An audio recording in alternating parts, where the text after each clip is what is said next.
श्री गुरुभ्यो नमः।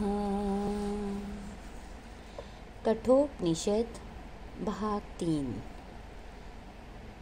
नचिकेता का प्रश्न सुनकर यमराज ने मन ही मन उसकी प्रशंसा की। सोचा कि ऋषि कुमार बालक होने पर भी बड़ा प्रतिभाशाली है, कैसे गोपनीय विषय को जानना चाहता है, परंतु आत्मतत्व उपयुक्त अधिकारी को ही बतलाना चाहिए। अनधिकारी के प्रति आत्मतत्व का उपदेश करना हानिकर होता है, अतः वह पहले पात्र परीक्षा की आवश्यकता है। यूँ विचार कर यमराज ने इस तत्व की कठिनता का वर्णन करके नचिता को टालना चाहा। इस विषय में व्याख्या है कि मृत्यु के पश्चात आत्मा का अस्तित्व रहता है या नहीं। इस संबंध में नचिकेता को स्वयं कोई संदेह नहीं है। पिता को दक्षिणा में जरा जीर्ण गौएं देते देखकर नचिकेता ने स्पष्ट कहा था कि ऐसे गौओं का दान करने वाले आनंद रहित यानी अनंदाह नरक आदि लोगों को प्राप्त होते हैं। इसी प्रकार दूसरे वर में नचिकेता ने स्वर्ग सुखों का वर्णन करके स्वर्ग प्राप्ति के साधन रूप अग्नि विद्या के उपदेश की प्रार्थना की थी। इससे सिद्ध है कि वह स्वर्ग और नरक में विश्वास करता था। स्वर्ग नरक आदि लोकों की प्राप्ति मरने के पश्चात ही होती है। आत्मा का अस्तित्व न हो तो ये लोग किसको प्राप्त हों। इसलिए यहाँ नचिकेता ने अपना मत न बताकर कहा है कि कुछ लोग मरने के बाद आत्मा का अस्तित्व मानते हैं और कुछ लोग नहीं मानते। यह प्रश्न का ऐसा सुंदर प्रकार है कि जिसके उत्तर में आत्मा की नित्य सत्ता, उसके स्वरूप, गुण और परम लक्ष्य परमात्मा की प्राप्ति के साधनों का विवरण अपने आप ही आ जाता है। अतः यह प्रश्न आत्मज्ञान विषयक है, न कि आत्मा के अस्तित्व में संदेह व्यंजक। तैत्तिरीय ब्राह्मण में नचिकेता का जो इतिहास मिलता है, उसमें तो नचिकेता ने तीसरे वर में पुनर्मृत्यु यानी जन्म मृत्यु पर विजय पाने का यानी मुक्ति का साधन जानना चाहा है। नचिकेता को यमराज इस तत्व की कठिनता का वर्णन करते हैं और टालते हैं और कहते हैं, नचिकेता, यह आत्म तत्व अत्यंत सूक्ष्म विषय है, इसका सहज समझना नहीं है। पहले देवताओं को भी इस विषय में संदेह हुआ था, उनमें भी बहुत विचार विनिमय हुआ था, परंतु वे भी इसको जान नहीं पाए। अतएव तुम दूसरा वर मांग लो। मैं तुम्हें 3 वर देने का वचन दे चुका हूँ, अतएव तुम्हारा ऋणी हूँ, पर तुम इस वर के लिए जैसे महाजन ऋणी को दबाता है, वैसे मुझको मत दबाओ। इस आत्मतत्व विषयक वर को मुझे लौटा दो, इसको मेरे लिए ही छोड़ दो। नचिकेता आत्मतत्व की कठिनता की बात सुनकर तनिक भी घबराए नहीं, न उसका उत्साह ही मंद हुआ, वरन उसने और भी दृढ़ता के साथ कहा, हे मृत्यो, आप जो यह कहते हैं कि पूर्व काल में देवताओं ने भी जब इस विषय पर विचार विनिमय किया था तो वे भी इसे जान नहीं पाए थे, और यह विषय सहज नहीं है, बड़ा ही सूक्ष्म है, तब तो यह सिद्ध ही है कि यह बड़े महत्व का विषय है, और ऐसे महत्वपूर्ण विषय को समझाने वाला आपके समान अनुभवी वक्ता मुझे ढूंढने पर भी दूसरा नहीं मिल सकता, कोई नहीं मिल सकता। आप कहते हैं इसे छोड़कर दूसरा वर मांग लो, परंतु मैं तो समझता हूँ कि इसकी तुलना का दूसरा कोई वर है ही नहीं। अतएव कृपा पूर्वक मुझे इसी का उपदेश कीजिए। विषय की कठिनता से नचिकेता नहीं घबराया, वह अपने निश्चय पर ज्यों का त्यों दृढ़ रहा और इस परीक्षा में वह उत्तीर्ण हो गया। अब यमराज दूसरी परीक्षा के रूप में उसके सामने विभिन्न प्रकार के प्रलोभन रखने की बात सोचकर उससे कहने लगे, नचिकेता, तुम बड़े भोले हो, क्या करोगे इस वर को लेकर? मृत्यु के बारे में जानकर क्या करना है तुम्हें? तुम ग्रहण करो विशाल सुख की साम्राज्ञियों को। इस 100 वर्ष जीने वाले पुत्र पौत्र आदि बड़े परिवार को मांग लो ना।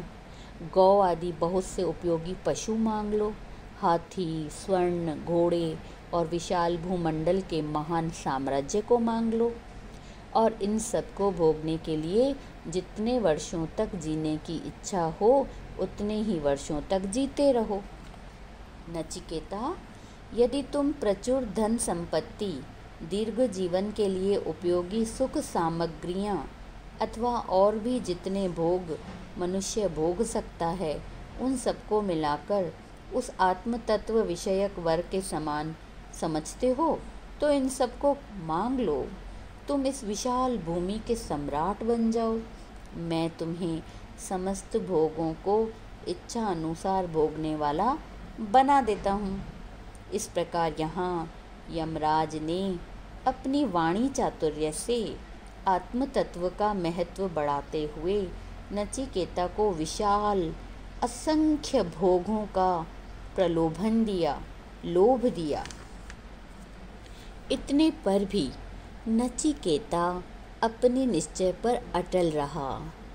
तब स्वर्ग के दैवीय भोगों का प्रलोभन देते हुए यमराज ने फिर कहा, नचिकेता, जो जो भोग मृत्यु लोक में दुर्लभ हैं उन सबको तुम अपनी इच्छा अनुसार मांग लो। ये रथों और विविध प्रकार के वाद्यों सहित जो स्वर्ग की सुंदरी रमणियाँ हैं, ऐसी रमणियाँ मनुष्यों में कहीं नहीं मिल सकती। बड़े बड़े ऋषि मुनि इनके लिए ललचाते रहते हैं। मैं इन सबको तुम्हें सहज ही दे रहा हूँ। तुम इन्हें ले जाओ और इन रमणियों से अपनी सेवा कराओ। परंतु नचिकेता, आत्म तत्व विषयक प्रश्न मत पूछो। यमराज शिष्य पर स्वाभाविक ही दया करने वाले महान अनुभवी आचार्य हैं। इन्होंने अधिकारी परीक्षा के साथ ही इस प्रकार भय और एक के बाद एक उत्तम भोगों का प्रलोभन दिखाया। जैसे खूंटे को हिला हिलाकर दृढ़ किया जाता है, वैसे ही नचिकेता के वैराग्य संपन्न निश्चय को और भी अधिक दृढ़ किया।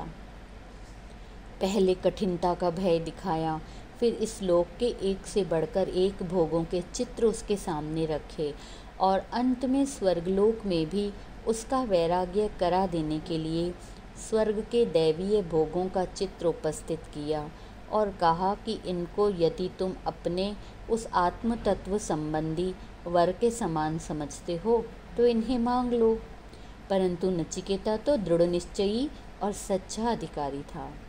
वह जानता था कि इस लोक और परलोक के बड़े से बड़े भोग सुख की आत्मज्ञान के सुख के किसी शूद्रतम अंश के साथ भी तुलना नहीं की जा सकती।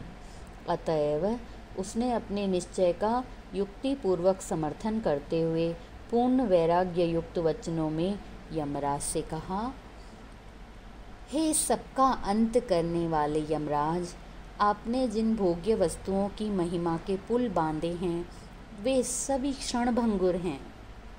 कल तक रहेंगी या नहीं इसमें भी तो संदेह है। इन सब भोगों के संयोग से प्राप्त होने वाला सुख वास्तव में सुख है ही नहीं, वह तो दुख ही है। ये भोग्य वस्तुएं कोई लाभ तो देती ही नहीं, वरन मनुष्य की इंद्रियों के तेज को और धर्म को हरण कर लेती हैं।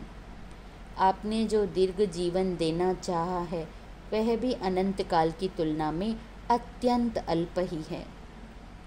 जब ब्रह्मा आदि देवताओं का जीवन भी अल्पकाल का है, एक दिन उन्हें भी मरना ही पड़ता है, तब औरों की तो बात ही क्या। अतः मैं यह सब नहीं चाहता। ये आपके रथ, हाथी, घोड़े, ये रमणियाँ, इनके नाच गान आप अपने ही पास रखें। आप जानते ही हैं धन से मनुष्य कभी तृप्त नहीं हो सकता। आग में घी ईंधन डालने से जैसे आग जोरों से भड़कती है, उसी प्रकार धन और भोगों की प्राप्ति से भोग कामना का और भी विस्तार होता है। वहाँ तृप्ति कैसी? वहाँ तो दिन रात अपूर्णता और अभाव की अग्नि में जलना पड़ता है। ऐसे दुखमय धन और भोगों को कोई भी बुद्धिमान पुरुष नहीं मांग सकता। शेष अगले भाग में। ओम शांति शांति शांति।